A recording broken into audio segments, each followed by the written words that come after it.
හරි අපි සාකච්ඡා කරමු දරුවනේ. දැන් මේකෙන් පස්සේ මම ආපහු ඔයගලන්ට මේ සාම්පල් ක්වෙස්චන්ස් දෙනවා 10 වසර.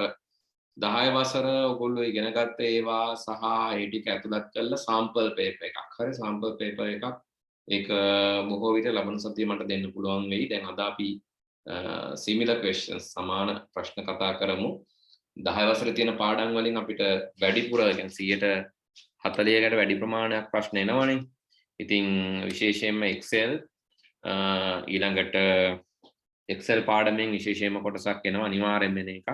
ඊළඟට logic gates නැත්නම් තාර්කික ద్వාර පාඩමේ කොටසක් එනවා. දැන් පේපර් එකේ ස්වභාවය මේ වෙද්දි ඔළුවේ තියෙන්න ඕන ඕගොල්ලන්ගේ. මම පෙන්නන්නම් 10 වසරෙන් කොහොමද එන්නේ 11 වසරෙන් කොහොමද එන්නේ. එතකොට මේකේ මෙන්න මේ ප්‍රශ්නේ. essay paper එක නැත්නම් semi structured එක ගමුකෝ structured paper එක structured paper එක ගත්තම මේ පළවෙනි එක මේ අහලා තියෙන්නේ 10 වසරේ. පාසල් සහ අධ්‍යාපනික ආයතනවල පරිපාලනය මේවා primary storage, logic gate, sequential access මේ ඔක්කොම 10 වසර. ඊට පස්සේ හැඩසව් ගැන්වීම 10 වසරෙන්. හරි ඊළඟට මේ කොටස විතරක් මේක 11 වසරෙන්. අපි 10 වසරට අදාළ ප්‍රශ්න ටික මූලිකව අරගෙන ඉමු. මේක 11 වසරෙන්. ඊළඟට ජිම් මුදුකාංගේ මෙවල හැඩසව් ගැන්වීම මෙවල 11 වසරෙන්. එතකොට ඉන්ටර්නෙට් සම්බන්ධව මේක 11 වසරෙන්. මේ නෙට්වර්ක් ක්වෙස්චන් එකේ ප්‍රශ්න ඒවා 10 වසරෙන්. ඊට පස්සේ මෙතන තියෙනවා වගු මේ වගු මේක ඇත්තටම 10 වසරේ අපි කතා කරපු අවසාන පාඩමෙන් තමයි වෙලා තියෙන්නේ database ප්‍රශ්නේ. මම කිව්වා database එකේ ප්‍රැක්ටිකල් පැත්තට වඩා අහන්නේ මොනවාද තියරි එකෙන් මේකේ ප්‍රාථමික යතුරු ද්විතීයික යතුරු ප්‍රාථමික යතුරු ආගන්තුක යතුරු ඒ වගේම තමයි වැඩිපුරම ප්‍රශ්න විදිහට අහන්නේ. ඊළඟට තියෙන්නේ cloud service computing internet network මේ HTML පාඩමෙන් මේක 11 වසරේ. ඒතර balance paper එකක් තමයි මේ අවිල්ල තියෙන්නේ. මේ Excel මම කිව්වා Excel ආයේ එන්නේ 10 වසරේ. හරි 10 තියෙනවා 11 තියෙනවා 10 තියෙනවා 11 තියෙනවා. 10 අමතක කරන්න බෑ කීයටවත් 11ට ගියා කියලා. ඉතින් මේ ප්‍රශ්නේ කතා කරලා ඉවරලා ඒ වගේ අපි බලමු 2019 18 papers අපි දැන් කතා කරලා ඉවරයි. 17 18 19 එතකොට මේ 20 ඊට පස්සේ sample paper එකට යමු. මම ලබන සතියේක arrange කරන්නම් ඔයගොල්ලන්ට. හරි. ඉතින් ප්‍රශ්නේ අහලා තියෙන්නේ හෝටල් කළමනාකරණ පද්ධතියක පද්ධති සංවර්ධනය හා බැඳුණු පහත සංසිද්ධි සලකා බලන system development. පද්ධති සංවර්ධනය කරන්නේ ජීවන චක්‍රයකින් කියලා අපි කතා කරා. පද්ධති සංවර්ධනයේ පියවරෙන් පියවර software එකක් හැදෙන්නේ. හරි පියවරෙන් පියවර. එතකොට මේ හැදෙන පියවර අතරේ මේ අහලා තියෙන එක සම්බන්ධව අපි කියවලා බලමු ප්‍රශ්නේ තේරුම් ගන්න. Stay here හෝටලේ තොරතුරු තාක්ෂණය පිළිබඳ නියෝජ්‍ය සාමාන්‍යාධිකාරී මාල්නී විසින් හෝටලේ සඳහා නව පරිගණනාත්මක පද්ධතියක් හඳුන්වා දීමට යෝජනා කළා. ප්‍රධාන වශයෙන් මෙසේ අවැසි වන්නේ කාර්ය සාධනය සහ ආරක්ෂා වැනි ගුණාත්මක අවශ්‍යතා ක්‍රියාත්මක කිරීමට දැනට පවතින හෝටල් පද්ධති දැනට තියෙන එක මැනුවල් සිස්ටම් එකක් අකියුරු. දැනට තියෙන එකේ සීමා සහිතින්ද තමයි මේ පද්ධතියක් දැන් පටන් ගන්න හදන්නේ. කාමර වෙන් කිරීම සහ භාණ්ඩ ලේඛනය නිර්මාණය යන කොටස් මේක කොහොමද සංවර්ධනය කරන්න කියලා තියෙනවා කොටස්. කාමර වෙන් කිරීම භාණ්ඩ ලේඛනය නිර්මාණකරණය වගේ කෑලි තමයි මේ කොටස් වශයෙන් තමයි මෙයා සංවර්ධනය කරන්න යන්නේ. යන කොටස් සංවර්ධනය කිරීම සඳහා පිළිවෙලින් නිමල් සහ අන්වර යන ක්‍රමලේඛකයන් දෙදෙනෙකු මාලන දෙන්නෙකුට මේක පවරන. එහෙමනම් මේක ඉටරේටිව් අප්‍රෝච් එකක් වෙන්න ඕන. අපි බලමු. මෙම කොටස් දෙක සම්පූර්ණ කළ පසු ඒවා ඒකාබද්ධ කරන ලදී. හරි. එතකොට පද්ධතියක කෑලි වෙනම සංවර්ධනය කළා. කොටස් වෙනම සංවර්ධනය කළා. ඒ කොටස් එකතු කරලා තියෙනවා. ඊළඟට මෙම ඒකාබද්ධ සංස්කරණය පරීක්ෂා කිරීම. අපි කියනවා ඒවට ඒකාබද්ධ පරීක්ෂාවක් කියලා. කෑලි එකතු කරලා සෙට් ටෙස්ට් කරනකොට ඒකාබද්ධ පරීක්ෂාව. කිරීමට පරීක්ෂණ කණ්ඩායමේ සමාජිකයෝ ක්‍රිෂ්ණා වෙත පැවරිය. ඉන්පසු තවත් අලුත් කොටස් කීපයක් පද්ධතියට එකතු කරන ලදී. නව හෝටල් කළමනාකරණ පද්ධතිය සම්පූර්ණ කළ පසු පරීක්ෂා කණ්ඩායමේ නායකයා ප්‍රදීපා විසින් කාර්ය මණ්ඩලයේ පරිශීලකයන්ට end users ලට ඉන්න කාර්ය මණ්ඩලයේ සාමාන්‍ය software එකක් හදුවම මොක තමයි වෙන්නේ. තනි කොටස් පරීක්ෂා කරන, කොටස් එකතු කරලා පරීක්ෂා කරන, මුළු පද්ධතියම පරීක්ෂා කරන, අවසාන පරිශීලකයන්ට පරීක්ෂා කරන්න වෙනවා. මෙම සැසිය තුළදී බොහෝ පරිශීලකයන් විසින් නව පද්ධතියේ කාර්යභාරයන් පිළිබඳ හුරු වීම සඳහා පුහුණු සැසි පැවැත්වීම පිළිබඳව ඉල්ලීම් කරන ලදී. එබැවින් පද්ධති දෙකම එකට ක්‍රියාත්මක කිරීම වඩා හොඳ බව තීරණය කරන ලද අතර සියලු පරිශීලකයන් නිසි පරිදි පුරුදු කිරීමෙන් පසුව පමණක් පැරණි පද්ධතිය අත්විඳිය යුතුයි. ඒතර පද්ධතිය දැන් ඔන්න සාමාන්‍යයෙන් මම කියලා තියෙනවා පද්ධතියක් මුලින්ම කරන්නේ අපි ගැටලු අඳුනා ගන්නවා. සැලසුමක් හදනවා. සැලසුම හදලා පද්ධතිය නිර්මාණය කරනවා. නිර්මාණය කරලා ඒක පරීක්ෂා කරනවා. පරීක්ෂා කරලා ඉවරනේ අවසානයේ ඒක බාර දෙනවා. ඒතර ඒ බාර දෙනකොට ක්‍රම තියෙනවා. පැරණි පද්ධතිය ඉවත් කරලා එකපාර බාර දෙන්න පුළුවන්. එහෙම නැතුව පැරණි පද්ධතිය තියෙනකොටම දෙකම එක සැරේ යන්න පුළුවන් පැරලල්. හරි පැරලලි දෙකම එකපාර යන්න පුළුවන් පැරණි පද්ධතිය තියෙද්දිම. තුන්වෙනි එක තමයි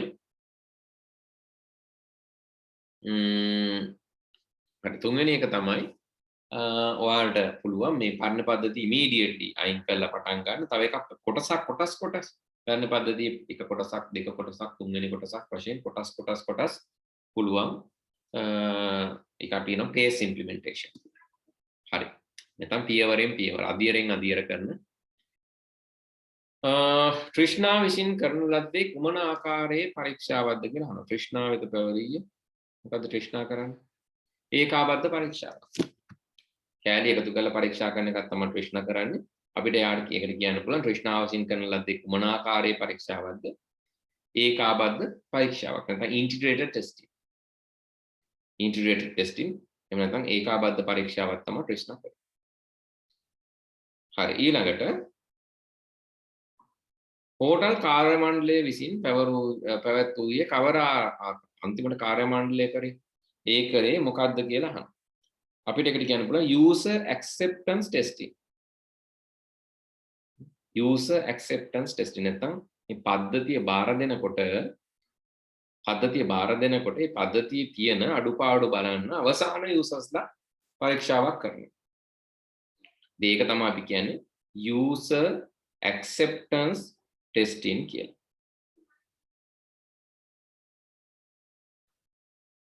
හරි.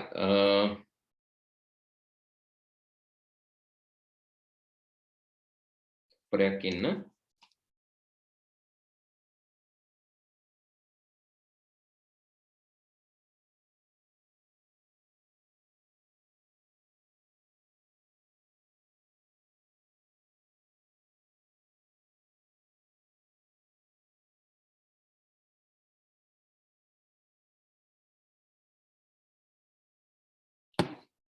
හරි මම උත්තර මේකෙම ලියන්නම් ඔයාලට අවශ්‍ය කොටස් වලට ලියා ගන්න 2020 පෙරේතර එක මේකට අපිට කියන්න පුළුවන් integrated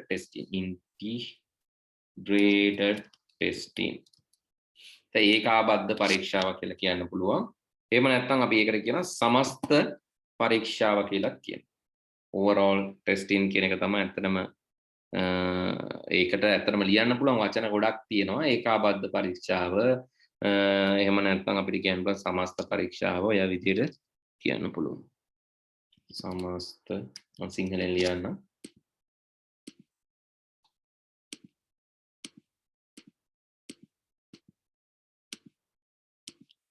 සමස්ත ඒකාබද්ධ තමයි වඩා නිවැරදි වචනේ පරීක්ෂාව. කාර්ය මණ්ඩලයේ පවත්වපු එකට අපි කියන්න පුළුවන් acceptance testing English වලින් සිංහලෙන් අපිට කියන්න පුළුවන් ප්‍රතිග්‍රාහක කිව්වත් කමන්නේ නැත්නම් ප්‍රතිග්‍රහණ පරීක්ෂාව. ඒ Windows උනත් හදලා යූසර්ලාට දෙන්නේ මේ පරිශීලකයන්ට දෙන්නේ ප්‍රතිග්‍රහණ පරීක්ෂාවකින් පස්සේ. ඒකට අපි alpha testing කියලා කියනවා. මේ ඒ පරිශ්‍රයම වෙනවා නම් beta testing කියලා කියනවා අපි එළියේදී users-ලා කරනවා. acceptance testing නැත්නම් user acceptance කියලා කියන්න පුළුවන් acceptance testing. ඉංග්‍රීසි වචනේ acceptance testing. එඩ්මොඩු එකේ ගැටලුවක් තියෙනවා නම් පුතේ ඔයාට කතා කරන්න පුළුවන් චතුරිකා මිස්ටර්. එහෙමත් නැත්නම් අපිට ඕන නම් ඔයාට එඩ්මොඩු එක මතක නම් මට පාස්වර්ඩ් රීසෙට් කරන්නත් පුළුවන්. සුරංග acceptance testing කියන්නේ මේ. ඒතර නව හෝටල් කර්මනාකරණ පරීක්ෂාවේ ඒකක පරීක්ෂාව කරේ කවුද කියලා අහනවා. ඒකක පරීක්ෂාව කියන්නේ මුලින් හදපු අය. කවුද මේක හදලා තියෙන්නේ? කෑලි නිමල් සහ අන්වර්. කෑලි හදපු එක නා නිමල් සහ අන්වර්. ඒගොල්ලෝ තමයි ඒකක මුල්ම එක.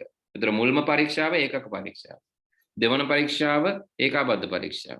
තුන්වන පරීක්ෂාව සමස්ත පරීක්ෂාව ඊට පස්සේ එනවා සිස්ටම් ටෙස්ටිං පද්ධති පරීක්ෂාව. පද්ධති පරීක්ෂාවට පස්සේ තියෙනවා ඇක්සෙප්ටන්ස් ප්‍රතිග්‍රහණ පරීක්ෂාව. ඊ කොටස. ඊ කොටසේ අහනවා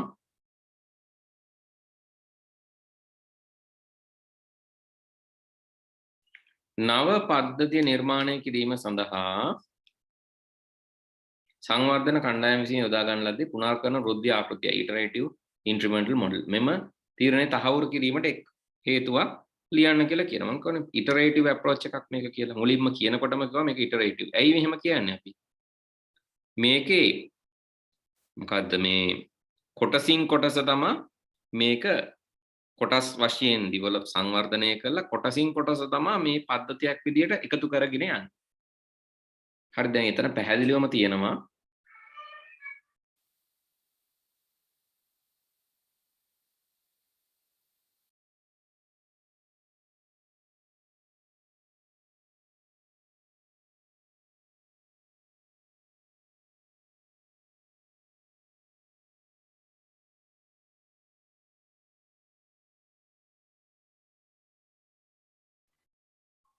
නව පද්ධතිය නිර්මාණය කරන sorry මෙම තහවුරු කිරීමටනේ තහවුරු කිරීමට අරක ලියන්න පුළුවන්.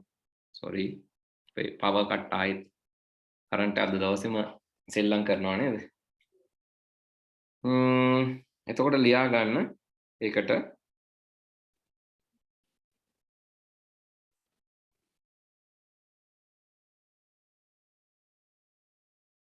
මෙම පද්ධතිය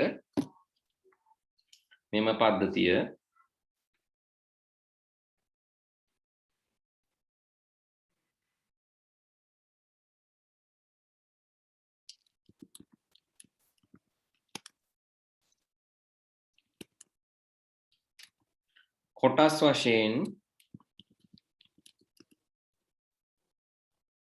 පිහිටුවා එක් කරන ලද බව කොටස් වශයෙන් පිහිටුවා එක් කරන ලද බව ඉහතින් දැක්වේ. කොටස් වශයෙන් පිහිටුවා එක් කරන ලද බව ඉහතින් දැක්වේ.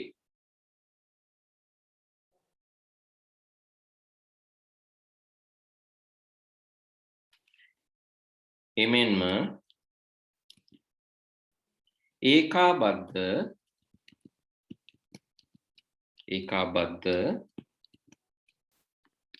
පරීක්ෂාවෙන් පසුවද එමෙන්ම ඒකාබද්ධ පරීක්ෂාවෙන් පසුවද තවත් කොටස් එක් කළ බව දැක්වේ.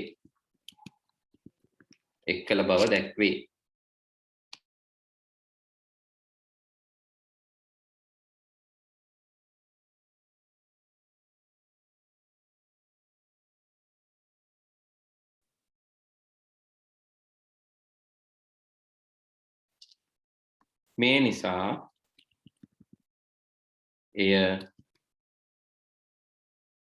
ඒක ලියන්න ඕනෙත් නැහැ. ඔය හින්දා තමයි ඔය පුනර්කරණ වෘත්ති රටාව කියලා කියන්නේ. එහෙම ලිව්වත් කමන්නේ. මේ නිසා මෙය පුනර්කරණ වෘද්ධි ආකෘතියයි කියලා කියන්න පුළුවන්. පුනර්කරණ වෘද්ධි ආකෘතියදී තමයි කෑල්ල කොටසින් කොටස එකතු කරන්නේ. මම මේ පොඩ්ඩක් උඩට කරලා දාන්නම්. ඔයාලට ලියා ගන්න. ඉහත හෝටල් කළමනාකරණ පද්ධති සඳහා භාවිතා කරන ලද්දේ කුමන ආකාරයේ පද්ධති පිහිටුවීමක්ද කියලා අහනවා. ඒ කියන්නේ පරණ පද්ධතියයි අලුත් පද්ධතිය දෙකම එකට රන් වෙනවා නම් අපි එකට කියනවා සමාන්තර පිහිටුවීමක් කියලා. parallel run. සමාන්තර පිහිටුවීමක් කියලා කියන්න පුළුවන්. මොකද පැරණි පද්ධතියත් එක්ක අලුත් පද්ධතියක් රන් වෙනවා කියලා තියෙන නිසා අපිට කියන්න පුළුවන් මේ තියෙන්නේ සමාන්තර පිහිටුවීමක් කියලා. පැරණි පද්ධතියත් එක්ක නව පද්ධතියක් රන් වෙනවා. ඒ කියන්නේ සමාන්තර පිහිටුවීමක් තමයි මෙතන තියෙන්නේ කියලා අපිට කියන්න පුළුවන්.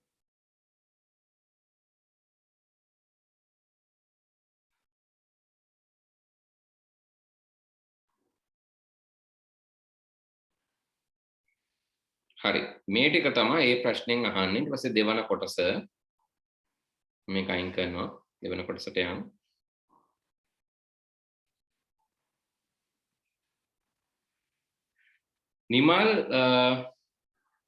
නිමල් ඔහුගේ පුතුට මුදල් ලැබීම සඳහා මාර්ගගත බැංකු පද්ධතියට පුරණය වේ. ඔන්ලයින් ඔන්න බැංක් account එකකට එනවා කියලා නිමල් ඔහුගේ පුතුට මුදල් ලැබීම සඳහා මාර්ගගත බැංකු පද්ධතියට පුරණය වේ. නිමල් ඔහුගේ පුතුගේ ගිණුම් අංකය සහ මාරු කළ යුතු මුදල් ප්‍රමාණය ඇතුළත් කරනු ලබයි. නිමල් ඔහුගේ පුතුගේ ගිණුම් අංකය සහ මාරු කළ යුතු මුදල් ප්‍රමාණය ඇතුළත් කරනු ලබයි. මෙම ගනුදෙනු අනුමත කිරීම සඳහා පද්ධතිය මගින් පුද්ගල හැඳුම්පත් අංකයක් ඉල්ලා සිටී.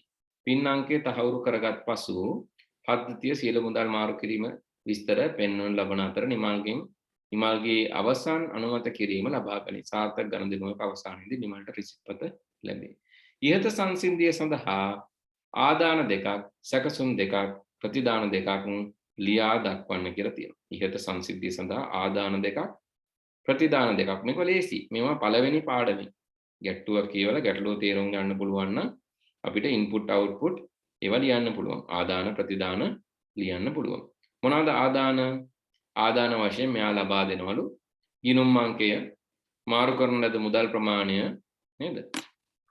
නිමල් ඔහුගේ පුතුගේ ගිණුම් අංකය ලබා දෙනවා. මම මෙතනින් හරි දානවා ආදාන වලට. ගිණුම් අංකය කියන්නේ ආදානයක්. මාරු කළ යුතු මුදල් ප්‍රමාණය ඇතුළත් කරනු ලබයි. ඒකත් ආදානයක් නේ. පින් ඊට පස්සේ මොකද්ද? පින් අංකයක් ඉල්ලා සිටියේ. එනම් පින් අංකයත් මේ නිමල් ඇතුළත් කරන දෙයන්නේ. හරි. පින් අංකයත් එහෙනම් පුද්ගල හැඳුනුම් අංකය නේද මේ තියෙන්නේ. පින් අංකයත් නිමල් ඇතුළත් කරන එක. සැකසුම් මොනවාද? පින් අංකය තහවුරු කර ගැනීම සැකසීම.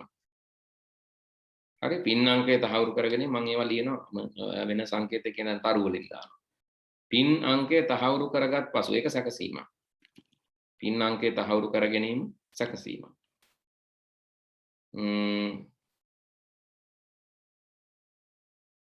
රිසිට් පත, ඒක රිසිට් පත ප්‍රතිදානයක් විදිහට ගමුකෝ අපි. විස්තර පෙන්වීමත් ඒකත් ප්‍රතිදානයක් විදිහට ගමුකෝ අපි.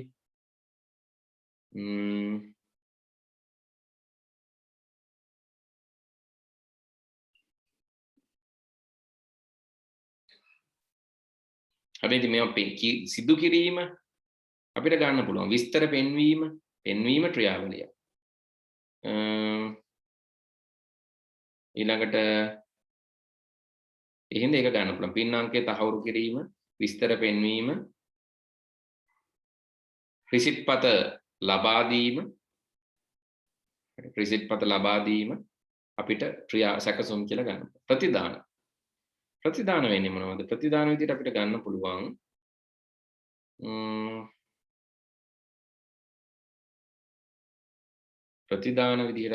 පුළුවන් පුතේ රිසිට් පත, රිසිට් පත ප්‍රතිදානය.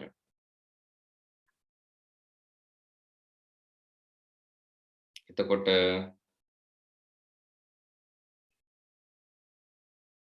මේ ඉල්ලා සිටීමේ පණිවිඩයක් පෙන්නනවානේ. එහෙනම් ඒ ඉල්ලා සිටින පණිවිඩයත් ප්‍රතිදානයක්. අවසන් අනුමත කිරීම ඒක ලබා ගන්න එකක් නේද? ලබා ගන්න එකක්, ලබා දෙන එකක් නෙමෙයි. මේ දෙක අපිට කියන්න පුළුවන්. පින් අංකය ඉල්ලා සිටීමේ පණිවිඩය. රිසිට් පත. පින් අංකය ඉල්ලා සිටීමේ පණිවිඩය. රිසිට් පත. ඊළඟට මේ ඔක්කොම. හරි? දැන් මේ පින් අංකය ඉල්ලා සිටීමේ පණිවිඩය රිසිට් පත තව මොනවද? මුදල් ලොග් වේ. එතන පැහැදිලිව දීලා නැහැ අනිත් ඒවා ගණන් දෙනවා අනුමත කිරීමට. ඔය දෙක අපිට ගන්න පුළුවන්. අවසන් අනුමත කිරීම පෙන්වීම ඕකේ කරගන්න පෙන්වන එක. ඒකත් ගන්න පුළුවන්. පින් අංකය ඉල්ලා සිටීමේ පණිවිඩය, රිසිට් පත, අවසන් අංකය පෙන්වීම, ඒ වගේම ඔච්චරනේ. ඔය ටික අපිට ගන්න පුළුවන්. හරි. ඊට පස්සේ ප්‍රශ්නෙට යමු. 7 වෙනි එකට.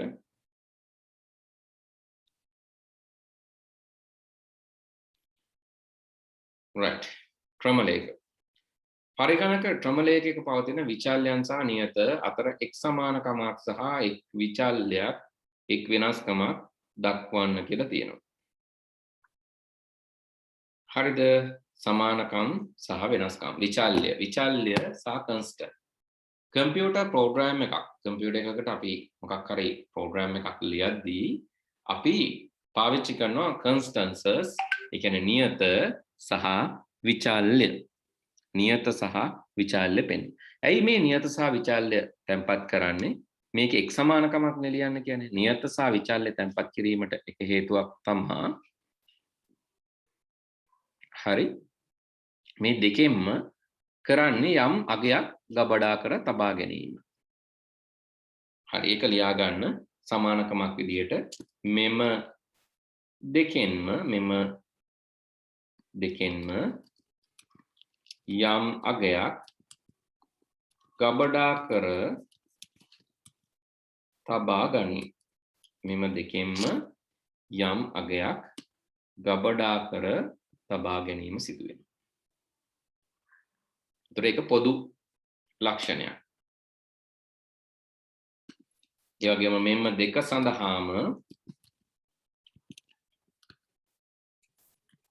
හඳුන්වන යොදා ගැනීම. මේ දෙකම අපි හඳුන්වන මගින් හඳුන්වා දෙන්න ඕන. මෙන්න දෙක සඳහාම හඳුන්වන යොදා ගැනීම. ඔය තමයි සමානකම්.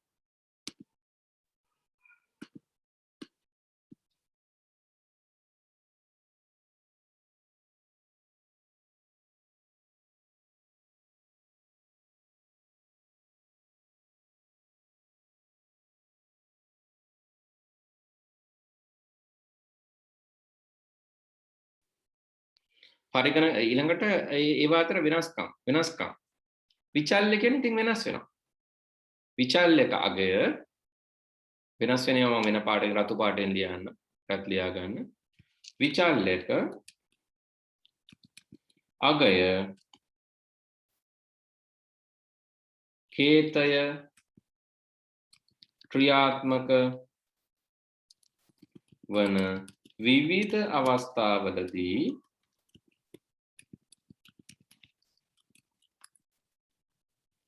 විවිධ අගයන් ගත හැකිය. ඒක වෙනස් වෙනවා. විවිධ අවස්ථාවලදී විවිධ අගයන් ගන්න පුළුවන්.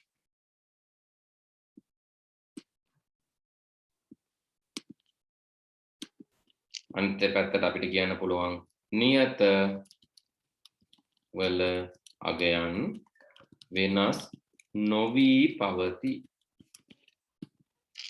ඔය දෙක තමයි වෙනස්. නියත වල අගයන් වෙනස් නොවි පවති. ඔය තමයි වෙනස්කම්.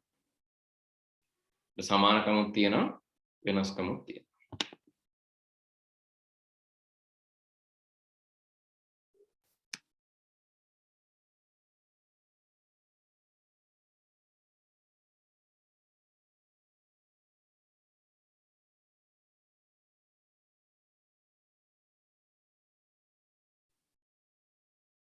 පහත පෙන්වා ඇති ගැලීම් සටහන ඇඳ ඇත්තේ ආදාන ලෙස දෙන ලබන විෂයන් තුනක M1M2M3 සාමාන්‍ය ලකුණු ඇවරේජ් ගණනය කිරීමට සහ ශ්‍රේණි පෙන්වීමටයි.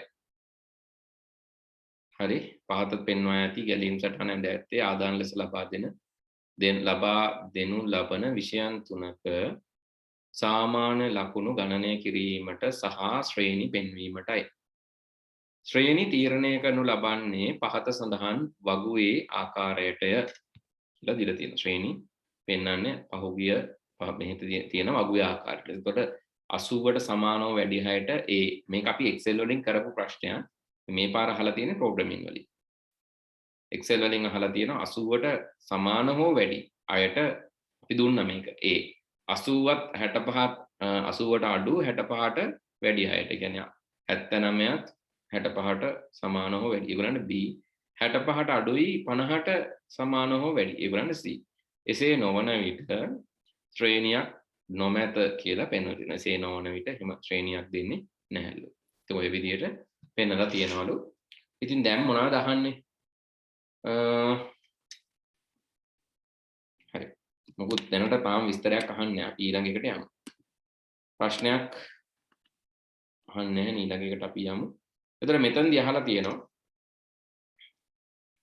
ඉහත ගැලීම් සටහනේ ඔබේ පිටපත් කරගෙන ප්‍රශ්නාර්ථය මගින් පෙන්වා ඇති හිස්තැන් වල දී ඇති සංසිද්ධියට අදාළව පුරවන්න කියලා තියෙනවා. හරි. ඔයගලන්ට මතක නම් මේ ගැලීම් සටහන් වල ආරම්භය අවසානයේ පෙන්වන්නේ ඉලිප්ස වලින්. ආදාන ප්‍රතිදාන පෙන්වන්නේ මොනවාගෙන්ද? සමාන්තරාශ්‍ර වලින්. ආදාන ප්‍රතිදාන. ක්‍රියාවලි පෙන්වන්නේ ඍජු කෝණාශ්‍ර වලින්. මතක තියාගන්න ආරම්භ අවසාන ඉලිප්ස. හරි rounded rectangle. අග round ඍජු කෝණාශ්‍ර. එතකොට ආදාන ප්‍රතිදාන පෙන්වන්නේ මේ වගේ සමාන්තරාශ්‍ර වලින්. තමයි ආදාන ප්‍රතිදාන. එතකොට ඍජු කෝණාශ්‍ර වලින් තමයි ක්‍රියාවලි පෙන්වන්නේ. ඍජු කෝණාශ්‍ර වලින් ක්‍රියාවලි පෙන්වන්නේ. තීරණ තමයි මේ ඩයමන්ඩ් වලින් මෙන් පෙනෙන තීරණ. මේ තීරණය වුණම් මේ පැත්තට නැතනම් මේ පැත්තට. මේ තීරණය වුණම් මේ පැත්තට නැතනම් මේ පැත්තට. වුණම් මේ පැත්තට නැතනම් මේ. අවසානයේ ප්‍රතිදානය. හරි. ඉතින් මේවට අදාළව හිස්තැන් ටිකට එන්න ඕන ටික කියන්න බලන්න මම විනාඩි 2ක් දෙන්නම්. ඉක්මනින් chat එකට එවන්න මොනවාද මේ එන්නේ මේ ස්ථාන වලට කියලා මම ඕනනම් මේකට මේ හැම තැනටම උකට නම්බර් කරලා නැද්ද? නම්බර් කරලා නැහැ නේද? සියලුම හිස්තැන් පුරවන්න කියලා තියෙනවා. හැබැයි මේක පිටපත් කරගෙන මේකම ලියන්න කියලා තියෙනවා. මම මේවට මේ නම් මේ දෙන්නම්. ඔයාලා ඒක ඉස්සරහින් ලියලා එවන්න මොකද නැත්තම් මේ A කියන්නේ මොකද්ද? ඊළඟට මේ තියෙන B කියන්නේ මොකද්ද? C කියන්නේ මොකද්ද? ඊළඟට D කියන්නේ මොකද්ද? මෙතන E කියන්නේ මේක ඇතුළ. E කියන්නේ මොකද්ද? F කියන්නේ මොකද්ද? එවනම් ලේසි. G කියන්නේ මොකද්ද? H කියන්නේ මොකද්ද? I කියන්නේ මොනවද? නමයක් I තියෙනවා J තියෙනවා.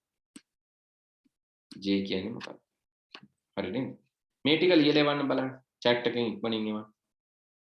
A B C D E F G H I J වෙනවා. ඒතකොට තියෙන 1 2 3 4 5 6 7 8 9 10ක්. ඒ 10 මට එවන්න ඉක්මනින්.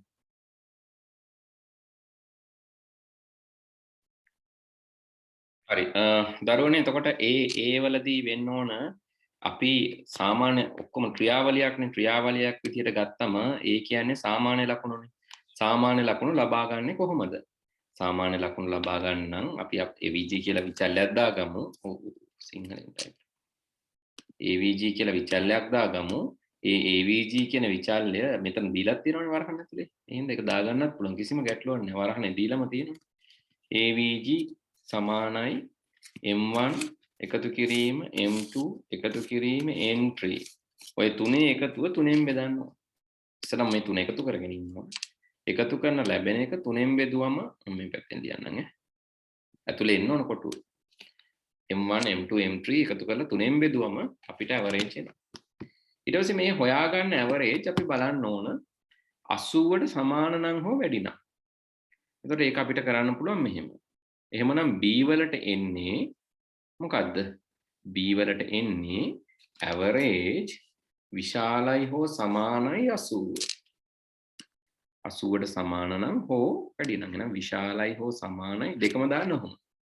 දැන් අර විශාලයි හෝ සමානයි කියලා දාන්න වෙන දිවංසා අනිත් පැත්තට නේද? average එක හරි හරි. ඔයාගේ හරි පුතේ. හැබැයි m නෙවෙයි දරුවෝ. average නේ. ඔයා දාලා තියෙන්නේ b ට m පුතේ. m කියන්නේ මොකද්ද? m කියන්නේ ඔයාගේ average ද මොකද්ද m කියන්නේ? a කියලා තමයි දිමංශ ඔය average හොයාගෙන තියෙන්නේ පුතේ. පැටලිලා වගේ නැද්ද පොඩ්ඩක් දිමංශ? තේරුණාද මම කියන එක? average නේද 80ට වැඩිද බලන්න ඕන. ඔව් ඔයා A කියලා තමයි average අරන් තියන්නේ. එහෙනම් A තමයි 80ට වැඩිද කියලා බලන්න ඕන. දාලා තියෙන පැත්ත හරි 80 අනිත් පැත්තට දාලා තියෙන ප්‍රශ්නයක් නේ. 80ට වැඩිද කියලා බලන්න ඕන. M නෙවෙයි A ඈ. A 80ට වැඩි නම් මොකද්ද කියන්න ඕන? ඒක ඔව් නම් C කියන්නේ මොකද්ද? C කියන්නේ A නේ පෙන්වන්න ඕනේ. A එකක් නේ දෙන්න ඕනේ. එහෙනම් මෙතනට එන්න ඕන. කෙලින්ම A අකුර. නැත්නම් මේ A ලෙස පෙන්වන්න කියලා ලිය. යට ලියලා තියෙනවා වගේ A ලෙස පෙන්වන්න. A ලෙස පෙන්වන්න. A ලෙස පෙන්වන්න. A ලෙස පෙන්වන්න කියලා. ඒක තමයි එතනට. ඊළඟට D මොකද්ද? D එක එහෙම නැත්තම් එහෙනම් D කියන්නේ නැත යන අර්ථය. ඔව් වෙන්න පුළුවන්. අනිත් එක තමයි නැත.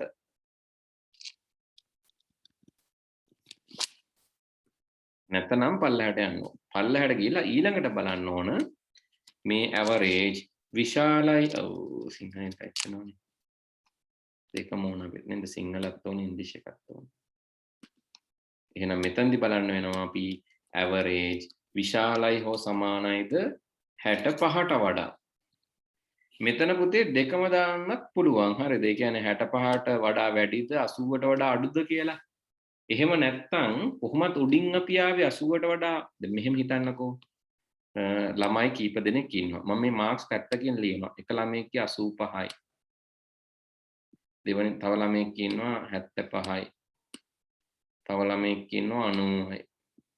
තව ළමයෙක් ඉන්නවා 60යි. තව ළමයෙක් ඉන්නවා 50යි. තව ළමයෙක් ඉන්නවා 20යි. දැන් ඉස්සෙල්ලාම අපි කරන්නේ මොකද්ද පුතේ? 80ට වැඩි අය වෙන් කරනවා. මේකේ නම් 80ට වැඩි අය මේගොල්ලෝනේ. එතකොට ඉතුරු වෙන ඔක්කොම මොකද වෙන්නේ? 80ට අඩුයි. එහෙනම් නැවත 80ට අඩුද කියලා බැලුවත් කමන්නේ නැතත් කමන්නේ. කොහොමද 80ට අඩු කියලා මෙතන දීලා තියෙන එක ඕනේ නැහැ. මොකද 80ට වැඩි කට්ටිය වෙන් කරලා ඒගොල්ලන්ට ඒ දුන්නට පස්සේ ඉතිරි අයනේ නැති අයනේ බලන්න මේ නැති අය 80ට අඩුද බලන්න ඕනේ. ඒගොල්ලෝ 80ට අඩුයි තමයි. ඉතින් ඒගොල්ලෝ 60 ඒගොල්ලන්ගෙන් 60ට වැඩි 65ට වැඩි අය වෙන් කරනවා. ඒගොල්ලෝ මේක. ඒගොල්ලොත් එහෙමත් නැත්තම් මම මේ කියන දේ නොතේරෙනවා නම් ඕනම තැනකදී අහන්න. අනේස ඒක තේරුන්නේ නැහැ. හරි මොනවා හරි කියන්න. මම තේරුණා වගේ ඉන්න එපා. හරි සමහරට එකපාරකින් නොතේරෙන්න පුළුවන්. එහෙම නැතනම් කියන්නේ 65ටත් වැඩි නැත්නම් තමයි පල්ලහැට එන්නේ. ඒ කියන්නේ G කියන්නේ නැත. නැතනම් තමයි පල්ලහැට එන්නේ. පල්ලහැට ආවම I හම්බ වෙනවා. I එහෙනම් බලන්න ඕන. එහෙනම් අඩුම ගානේ කමන්නේ. මේගොල්ලෝ අඩුම ගානේ ඊළඟ එකට වඩා වැඩි. ඊළඟ එක මොකද්ද? එහෙනම් බලන්න වෙනවා අඩුම ගානේ average කියන එක වැඩිද සමානද 50ට වඩා. මොකද 65ට වැඩි කට්ටියත් ඔන්න ගියා. එහෙනම් ඊළඟට බලමු 50ට වැඩි අය.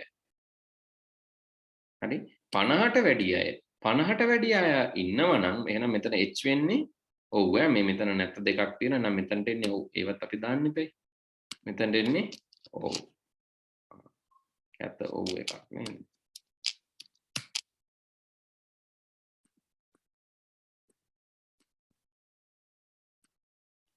මෙතනට එන්නේ ඔව්. මෙතනට එන්නේ ඔව් එකක්ම තමයි. මෙතනට නැත් එකක් තියෙනවනේ. B ලෙස පෙන්වන්න C ලෙස පෙන්වන්න අවසානයේ ශ්‍රේණියක් නොමැත කියලා තමයි මෙතන දෙන්න ඕනේ.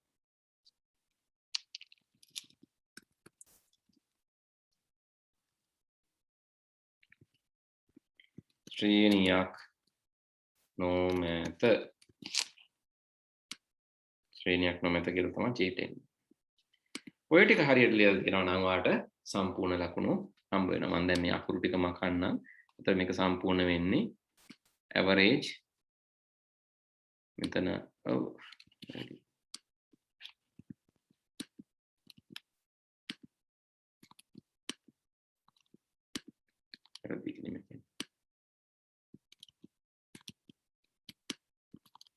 ඒ ලයින් එකක මැකෙනවානේ.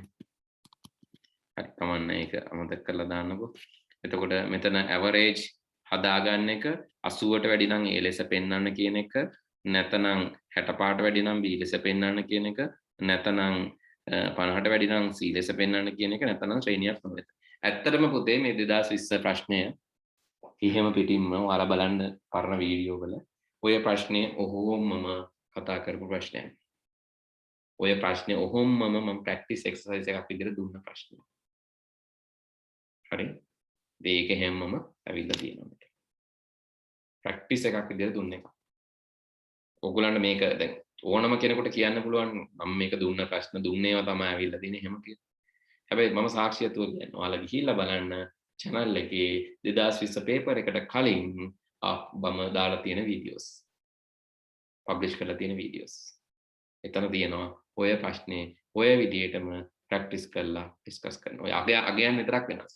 70 පාට වැඩි නම් A 60ට වැඩි නම් B 50 පාට වැඩි නම් C 40ට වැඩි නම් මේකට මීටත් වැඩි අමාරුයි 40ට වැඩි නම් S නැත්නම් F කතා කර ප්‍රශ්නය. හරි. දැන් ඔන්න ඒක පුරවල ඉවරයි. සියලුම ස්ථානවල බිංදු සහිත පහත දැක්වෙන ඒ අරාව සලකන්න. අරාව කියන්නේ විචල්යක්මයි. එකම දේ අරාව කියන විචල්යේදී එක අරාව කියන්නේ හරියට අපේ පර්ස් එකක් වගේ පොකට් එකක් වගේ. එතකොට ඒකෙදී අපිට පුළුවන් අගයන් කීපයක් ගබඩා කරන්න. අගයන් කීපයක් ගබඩා කරන්න පුළුවන්. ඔක තමයි අරාවක විශේෂත්වය. අගයන් කීපයක් අපිට ගබඩා කරන්න පුළුවන්. එතකොට බිංදුව 1 2 3 4 අරාවක් අනිත් එක අරාවක ගබඩා කරන අගයන්. අපි බිංදුවෙනි 1 එක්වෙනි 1 අර 1 2 3 කියලා නෙමෙයි කවුන්ට් කරන්නේ බිංදුවෙන් ඈ. බිංදුවෙනි 1 එක්වෙනි 1 දෙවෙනි 1 තුන්වෙනි 1 හතරවෙනි 1 වශයෙන් තමයි අරාවක අපි මේ අගයන් වල වටිනාකම ඇක්සස් කරන්නේ. ඊළඟට කියනවා පහත පෙන්වා ඇති ව්‍යාජකේතය ඉහත ඒ අරාව මත ක්‍රියාත්මක වූ විට PQRS T යන අගයන් මොනවද කියලා අහනවා. පහත පෙන්වා ඇති ව්‍යාජකේතය ඉහත ඒ අරාව මත ක්‍රියාත්මක වූ විට PQRS සහ T හි අගයන් මොනවාද කියලා අහනවා. හරි මේ අගයන් මත මේක ක්‍රියාත්මක වෙනවලු. වැලියු සමානයි 2ලු. ඊට K සමානයි බිංදුවලු. K කියන්නේ මොකද්ද? K කියන්නේ විචල්‍යය. අපි මේවා වෙනම ලියාගමු. මේ වගේ ප්‍රශ්නයක් එනකොට මම කියලා තියෙනවා මුණ දෙන විදිය කොටු ටිකක් දාලා වෙනම ලියාගන්න. වැලියු සමානයි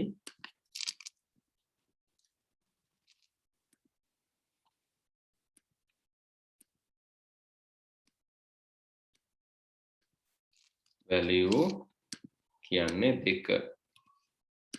K කියන්නේ බිංදුව.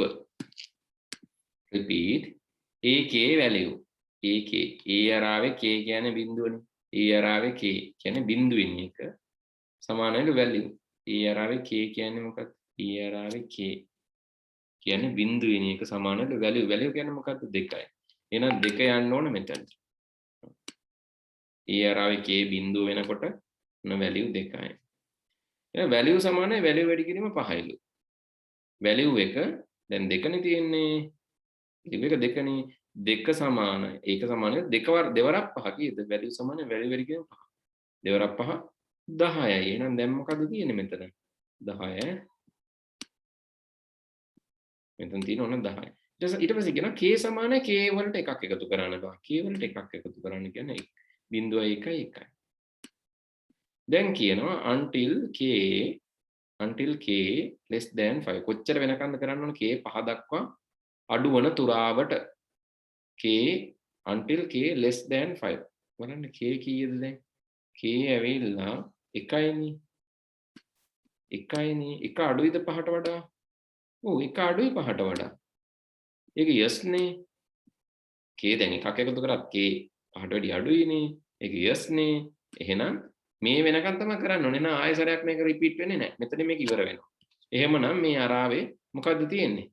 මෙතනට දෙක එනවා p q බිඳුවයි r බිඳුවයි s බිඳුවයි t බිඳුවයි.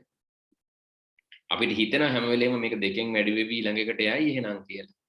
අපිට හිතනවා මේක k නෑ. හැබැයි මෙතන කන්ඩිෂන් එක තිබ්බොත් මෙතන k විශාලයි නම් k කුඩයි පහට until repeat until දක්වා මේ දක්වා තමයි. එතකොට මේ කන්ඩිෂන් එකට ආවම මේක නවතිනවා. until k සමානයි 5 වගේ තිබ්බනම් ඔන්න තව රවුමක් යනවා. මොකද k සමාන නැහැ. තව රවුමක් යනවා. එහෙනම් ඒ k සමානයි ඊළඟට 10ක් එනවා. ඊළඟට 10 වැඩි කිරීම 5 කීයද? 50යි. ඊළඟ k 50ක් වෙනවා. ඊළඟ 50 වරක් 5 250යි. ඊළඟ k 250ක්. ඊළඟට 4ට ආවා. ඊළඟට එතන කියනවා 250 වරක් 5 1250යි කියලා ඇවිල්ලා හරි 1250යි කියලා ඇවිල්ලා මොකද වෙන්නේ මේක නවතිනවා. k සමානයි 5 වුණාම. හැබැයි එහෙම වෙන්නේ නැහැ. මොකද k කුඩයි 5යි කියන පළවෙනි වතාවෙම සත්‍ය වෙනවා. එහෙනම් එකපාරයි රන් වෙන්නේ. මේවා තමයි අපිට ලැබෙන අගය. හරි. එහෙමනම් 2යි ඊළඟ කියන ඉඳන් එනවා 1 බිඳුවයි 2 බිඳුවයි 3 බිඳුවයි 4 බිඳුවයි විදියට තමයි ගියන්නේ. ඉතින් ඔය විදියට තමයි පුතේ අද අපිට පේපර් එක ඇවිල්ලා තියෙන්නේ. මම මේ ටික පොඩ්ඩක් තවත් පැහැදිලි වෙන්න මම කේත වලින් පෙන්නන්නම්. ඕගොල්ලන්ට සාමාන්‍යයෙන් තියෙන පැස්කල් කේතයකින් ලියන්න. හැබැයි කේත වලින් ලියන්න ගොඩාක් වෙලාවට අහන්නේ නැහැ භාෂාවක්. හරි. හැබැයි අපිට මේවා කරලා බලන්න පුළුවන්. මේක කරලා බලන්න පුළුවන්. ඉතින් කරලා බලන්න මම ඔයාලට යෝජනා කරනවා මෙන්න මේ වගේ ඔයාලට පාවිච්චි කරන්න පුළුවන්. මෙන්න මේ වගේ ඉන්ටර්ෆේස් එකක්.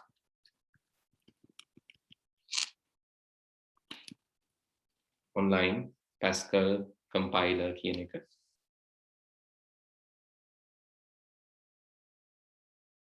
හරි. එතකොට ඔයාලට මෙන්න මේක හම්බෙයි. මම link එක ඔයාලට එවන්නම්.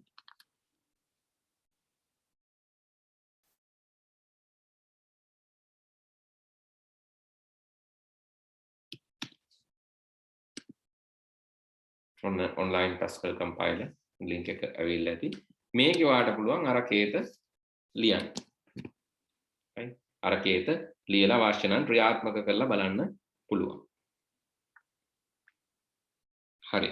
කොහොමද මේ වගේ කේතයක් ලියන්නේ? ඉස්සෙල්ලාම ඔයාලට තියෙන අරාවක් හඳුන්වලා දෙන්න. මේව අහන්න විභාගෙදී මම නිකම් මේ ජොලියට කියලා දෙන්න. හරි. එතකොට මොකද ඔයගොල්ලෝ කරලා බලද්දී ඔයගොල්ලන්ට පැහැදිලි වෙනවා වැඩි.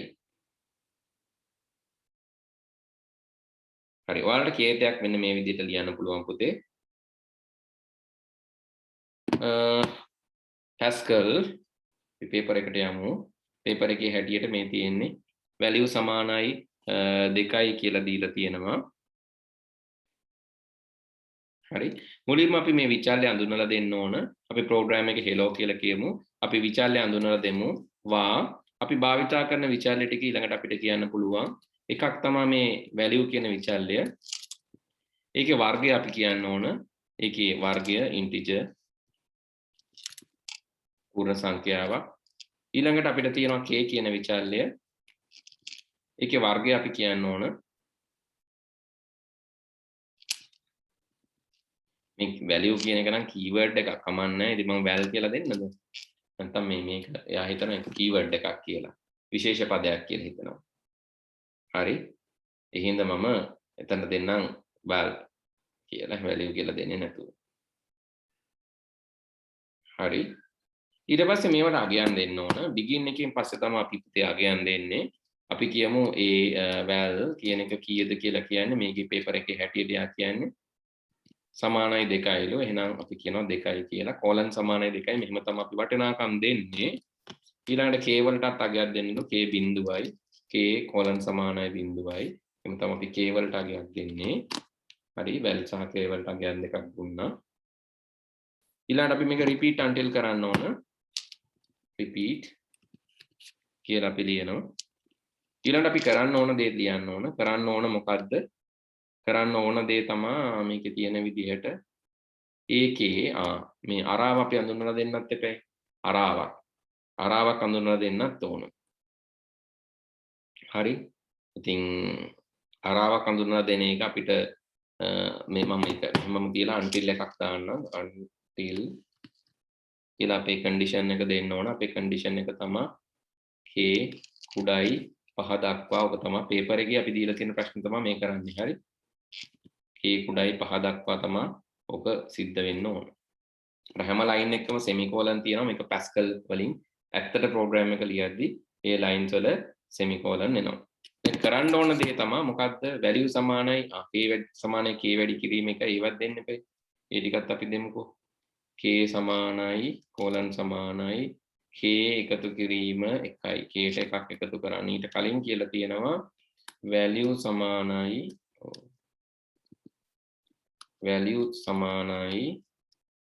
value වැඩි කිරීම 5යි. එකක් දුන්නා. value සමානයි value වැඩි කිරීම 5යි k සමානයි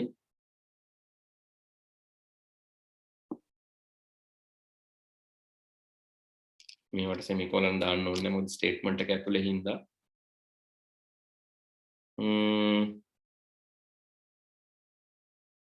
හරි ඊට පස්සේ අපි කරන්න ඕන මොකක්ද අපේ මෙතන තියෙන මම සරල එකක් ඉස්සලම ඔයාලට මේකෙන් පෙන්නවුවත් කමන්නේ අපි එකපාරම මේක කරමු එකපාරම මේක කරලෙමු අපේ අරාවක් අඳුනලා දෙන්න ඕනේ හරි කොහොමද අපි අරාවක් අඳුනලා දෙන්නේ Pascal වලින් ඒකත් වැදගත්නේ ඇත්තටම මේකෙදි මේ ඔයාලට ගොඩාක් එක සැරේ දෙනවා හරි ගොඩාක් ඒවා එක සැරේ අහු වෙනවා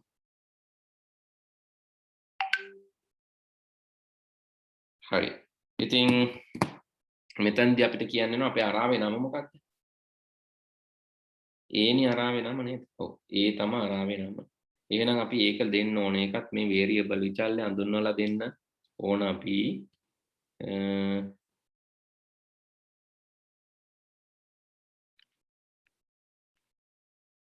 A කියන්නේ capital A කියන්නේ අපි කියන්න ඕන එක array එකක් ඊළඟට අපේ කීය දක්වාද 1 සිට නෑ 5 දක්වානේ සෙල් 5ක්නේ තියෙනවා of integer කියලා කියන්නේ පූර්ණ සංඛ්‍යාත්මක array එකක් කියන එක කියන්න වෙනවා ඊට පස්සේ මෙතනදි මොකද්ද කියන්න වෙන්නේ මෙතනදි කියන්න වෙනවා a වල k සමානයි value නේද ඒක value එක හැදුවට පස්සේද නෑ මුලින් ak සමානයි value හරි ඔය විදිහට අපිට කෝඩ් එක ලියාගත්තා නම් අපිට මේක ක්‍රියාත්මක කරන්න මොන හරි errors තියෙනවද වල මොන errors තියෙනවා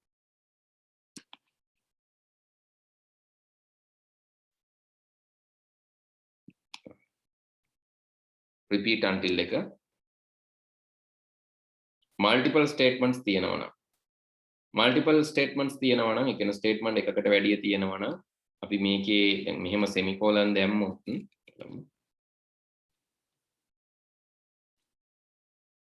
දැන් එනවා අපිට මේක print කරන්නත් දීලා තියෙනවා නේද මොකක් හරි මොකද්ද print කරන්න දීලා තියෙන්නේ අවසානයේ print කරන්න දීලා නේද නෑ print කරන්න දීලා නෑ අගයන් ටික විතරයි අහන්න කියන්නේ මේ අරාවේ තියෙන මේ වේකේ අගයන් හරිනම් අපි මෙතන print කරන්නත් ඕන අපි අහලා තියෙන්නේ අගයන් ටික විතරයි අරාව අපිට print කරනකොට print කරන්න පුළුවන් මෙහෙම අපි for loop එකක් දාගමු මේකට for අපේ විචල්යක් අපි දාමු විචල්යක් තව අලුත් එකක් දාමුකෝ i කියලා නැත්නම් k නෑ j කියලා දාමු j කියන්නේ integer ඒක බිඳුවෙන් පටන් ගමු j බිඳුවයි දැන් අපි කියමු for j කියන විචල්‍ය බිඳුවේ සිට j equal 1 to 10 do මොකද්ද කරන්න ඕන print කරන්න ඕන මේ අරාවේ තියෙන එලිමන්ට් ටික print කරන්න ඕන. write ln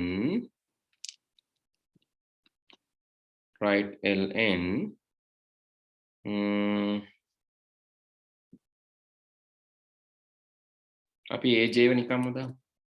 a වල jth item. දැන් run කරලා බලමු. ඔයාලට එනවා දැන්.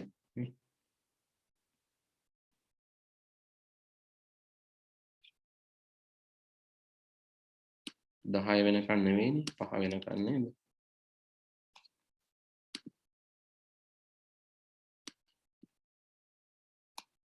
බිංදු 5යි 1 2 3 4 5යි 0 to 5 දෙන්න වේද? 0 to 5 දෙන්න වෙයි. 0 to 4. හරි මේ 2.5යි. ඔකනේ අපේ පේපර් එකේ උත්තරේ උනේ. ප්‍රශ්න පත්‍රයට අදාළව අපි කිව්වේ උත්තරේ මේක 2යි මේ 5 බිංදුව. ඉතින් මේ ඇවිල්ලා තියෙන්නේ ඒ උත්තරේම තමයි. 2යි ඒ 5 බිංදුව. මේ ඇත්තටම array එක print කරන එක පේපර් එකේ අහලා නැහැ පුතේ. array එක print කරන එක පේපර් එකේ අහලත් නැහැ. ඔය මම මේක add කරා මෙතනට නිකන්. හරි. මේක 0 to 4 දුන්නොත් මේක හරියන්න ඕනේ. ඒත් ඒ විදිහටම තමයි. 1 to 5 දුන්නත් කමන්න 0 to 4 දුන්නොත් හරි ගැටලුවක් නැහැ. ඔය වෙල තියෙන. ඕක පුතේ කරලා බලන්න. කරලා බලන්න නැතුව මේක පැහැදිලි වෙන්නේ නැහැ. මම මේ ඇත්තටම මේ ඕනවට වැඩි වැඩක් කරේ. අපැහැදිලි නම් කලබල වෙන්න එපා. පේපර් එකේ අහන්න නැහැ. මම මේ කරේ අපි දුන්න දීලා තිබ්බ ව්‍යාජකේතයනේ මේ දීලා තිබ්බි පේපර් එකේ මේව අහන්න නැහැ මෙහෙම ලියන්න. ව්‍යාජකේතයක් දීලා තිබ්බ එක මම ඒක ක්‍රියාත්මක කරලා පෙන්වුවා ඔයාලට මෙහෙම තමයි එන්නේ කියලා. එකම දේ ඇයි මේකට නොඑන්නේ කියලාත් මම කිව්වා මෙතන k සමානයි 5 තියෙන ඉඳ පළවෙනි පාරම මේක true වෙනවා. පළවෙනි පාරම මේක true වීම නිසා තමයි මේක exit වෙන්නේ. ඒකත් මම කිව්වා. හැබැයි මේක k සමානයි 5 කියලා කවුරුහට දීලා තිබ්බනම් ඊළඟ පේපර් එකේ මෙහෙම වෙන්න පුළුවන්. ඒකයි මම දෙන්නේ. k සමානයි 5 තිබ්බනම් මේ වෙනකන් repeat වෙනවා. එහෙම වුණොත් මෙයාගේ වැලියු ටික ස්ටෝර් වෙනවා. ස්ටෝර් වෙන හින්දා මම කියවනේ 2 2 වරක් 5 10 10 වරක් 5 50 50 වරක් 5 මම කිව්වේ කීය 250 250 වරක් 5 1250 විදියට ස්ටෝර් වෙනවා. ඊළඟ පේපර් එකේදී මෙහෙම එන්න පුළුවන්. until k සමානයි 5 කිව්වොත් k 5 වෙන තුරාවට මේ වැඩේ වෙනවා. ඒ කියන්නේ හැම වෙලේම වැලියු එක 5න් වැඩි වෙලා ඊළඟ එලිමන්ට් එකේ ස්ටෝර් වෙනවා. එතකොට 2 10 50 250 1250 විදියට විචාල්‍ය ටික ස්ටෝර් වෙනවා. අපි මම හිතන්නේ ගොඩ කාලෙකින් මේ කෝඩ් එකක් කතා කරේ. තියරි පන්ති අපි කතා කරේ මුලින්ම කෝඩින් කතා කරලා දැන් සෑහෙන කාලයක් වෙනවා. ඉතින් දැන් ඔයාලා විභාගයට ළඟ ඉන්න මතකත් නැතුව ඇති. මෙහෙම වැඩක් පුතේ දැන් පහුවෙලා ජොයින් වුණ කට්ටියට කෝඩින් ආපුණේම නැත්තම් ඒකට මගේ ඔප්ෂන් එකක් තියෙනවා. දැන් අපි මේ 3 වෙනිදා දෙසැම්බර් ඊළඟ සතියේදී අපි බලාපොරොත්තු වෙනවා මේ පන්තියේ ඒ කියන්නේ අපි කස්ටම් පේපර් එකක් කස්ටමයිස් පේපර් එකක් හම්බෙන්නේ ඊළඟ පන්තියේදී වලට. එතකොට ඒ පේපර් එකට අදාළව අපි කතා කරන්න බලාපොරොත්තු වෙනවා ඊළඟ පන්තියේදී. හරි කස්ටම් ක්වෙස්චන්ස් ටිකක්. ඒ කියන්නේ අපිම හදපු ප්‍රශ්න වගේක් කතා කරන එක. ඊට පස්සේ පන්තියේදී ඒ කියන්නේ 17 වෙනිදා පන්තියේදී උගන් පන්තිය 18 පැවැත්වෙන්නේ නැහැ. මොකද අපි අලුත් පන්තිය පටන් ගන්න හින්දා. අපි ඔයගලන්ට පේපර් එකක් තියෙනවා කරන්න. පේපර් එකක් හම්බ වෙනවා කරන්න. හරි ඊටත් පස්සේ දවස් ඉඳන් ඔයාලට ඒ කියන්නේ සාමාන්‍යයෙන් අපි මේ පේපර් එක දුන්නාට පස්සේ ආයේ ඩිස්කස් කරන්නේ නැහැ. මොකද ඔකට මාක්ස් දෙන එක තමයි කරන්නේ පේපර් එකට. එඩ්මොඩු වලින් අපි පේපර් එක දාලා ඒක කරවලා මාක්ස් එතනට ඇඩ් කරන එක තමයි කරන්නේ. ඔය process එක හින්දා ඔයගලන්ට සාමාන්‍යයෙන් දෙසැම්බර් සති 3ක් වගේ තමයි කොහොමද අවසන් සතිය නැත්තම් නිවාඩු වෙනවනේ කොහොමත් වෙනවනේ ඒක. ඒකත් එක්ක ගැටලුවක් වෙන්නේ නැහැ ඔයගලන්ගේ පන්තියේ. හැබැයි ඕගොල්ලන්ට තියෙනවා ගැටලුවක්. ඒ තමයි ඕගොල්ලන්ගේ එක්සෑම් එක කල් ගිහිල්ලා තියෙනවා. දෙහෙම කියලා අපිට දිගට ක්ලාස් කර හිමින්න අවශ්‍යතාවයක් නැහැ. හරි. හැබැයි මම ඕගොල්ලන්ට පොඩි chance එකක් දෙනවා පුතේ. ඕගොල්ලන්ගේ ටච් එක යන හින්දා. ඒකට ඕගොල්ලන්ගෙන් අපි payment එකක් ගන්නෙත් නැහැ. හරි. මොකද ඕගොල්ලෝ අපේ පන්ති ආපු ළමයි. ඒ හින්දා අපි කිසිම ඕගොල්ලන්ගෙන් අය කිරීමක් කරන්නේ නැහැ. එතනින් එහාට monthly. මොකද එහෙම ඇත්තටම මේ ඕගොල්ලන්ගේ විභාගේ කල් ගියා කියලා අපි ඕගොල්ලන්ව දිගින් දිගට තියාගෙන පන්ති charge කර තියාගන්න අවශ්‍යතාවයක් නැහැ. ඔයගලන්ට අවශ්‍ය නම් පන්ති දෙක නවත්තන්න පුළුවන් දෙසැම්බර් වලින් පස්සේ. ඒක දෙයක්. හැබැයි ඔයගලන්ට හිතෙනවා නම් කවර් කරගන්න ඕන තියරි ටික හරියට මතක නැහැ. තියරි හරියට කෙරිලා නැහැ. ජොයින් උනේ අන්තිමට. ඒ වගේ ප්‍රශ්න තියෙනවා නම් ඕගොල්ලන්ට මම ඔප්ෂන් එකක් දෙනවා. ඕගොල්ලන්ට පුළුවන් අපේ තියෙන 10 11 පන්ති දෙකටම සහභාගී වෙන්න. ඒතකොට ඒකට මම පේමන්ට් එකක් එක්ස්ට්‍රා charge කරන්නේ නැත. දෙකටම ෆ්‍රී එන්න. මැයි වෙනකම් එන්න. ඒකට සතයක්වත් ඕගොල්ලන්ගේ එපා. හරි? මැයි වෙනකම් එන්න. මැයි වෙනකම් ඇවිල්ලා 10 11 දෙකෙන් 60ක් විතර තියරි කවර් කරගන්න පුළුවන්. ඊළඟට ඔය මැයි ලං වෙලා අපි අප්‍රේල් වල තව පේපර් ඩිස්කෂන් එකක් කරනවා කෝකටත්. එහෙම ලොකු ප්‍රමාණයක් නෙවෙයි. ක්ලාස් දෙකක් විතර පොඩ රිෆ්‍රෙෂ් කරගන්න, මතක් කරගන්න, පේපර් එක මතක් කරගන්න පොඩි ඩිස්කෂන් එකක් තියෙනවා. ඉතින් එතනදී තව සපෝට් එකක් දෙන්නම් පේපර් එකට ලෑස්ති වෙන්න. හෂිනිට එහෙම මම දන්න විදිහට ප්‍රශ්න තිබ්බා තියරි කෙරලා නැති. ඉතින් හෂිනි මගේ සොලියුෂන් එක තමයි එක දැන් අපේ 10 වසරේ ළමයින්ගේ පන්ති පටන් ගන්නවා 17 වෙනිදා ඉඳන් ඒවට ජොයින් වෙන 17 වෙනිදා පේපර් එකක් කරන්න. කරලා ඉවර වෙලා ඊට පස්සේ සතිය ඉඳන් ජොයින් වෙන්න පුළුවන්. එවනම් පුතේ මම දැනට නවත්තන්නම්. අදට අපි ලබන සතියේ ඊටු ටික කස්ටම් ක්වෙස්චන්ස් එක්ක කතා කරමු. හැමෝටම good night.